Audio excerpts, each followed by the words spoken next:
गोकुळ दूध संघातील जाजम व घड्याळ खरेदी प्रकरणी तातडीने चौकशी व्हावी, अन्यथा रस्त्यावर उतरून संघर्ष करावा लागेल, असा इशारा शिवसेना उपनेते व जिल्हाप्रमुख संजय पवार यांनी दिला आहे.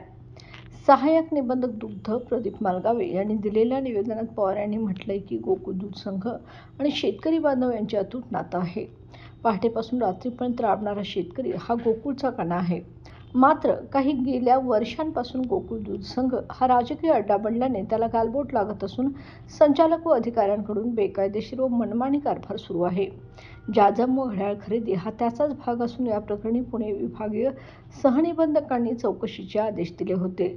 मात्र चौकशी अधिकारी नेमूनही स्टाफ मिळत नाही, या कारणास्तव चौकशी अद्याप सुरू झालेली नाही. या प्रकरणी तातडीने अन्य सक्षम अधिकाऱ्यांमार्फत चौकशी करून दोषींवर कारवाई करावी, अन्यथा आम्हाला रस्त्यावर उतरून कायदेशीर संघर्ष करावा लागेल, असा इशारा शिवसेना उपनेते संजय पवार यांनी दिला आहे.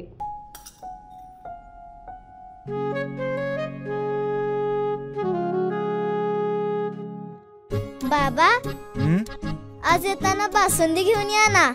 अगं, कालच आपण आईचा वाढदिवस होता म्हणून आणली होती ना. ऐकलं, गोकुळची बासुंदी पुन्हा खावीशी वाटतेय.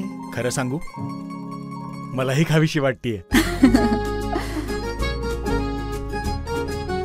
पुन्हा पुन्हा खावीशी वाटणारी गोकुळ बासुंदी.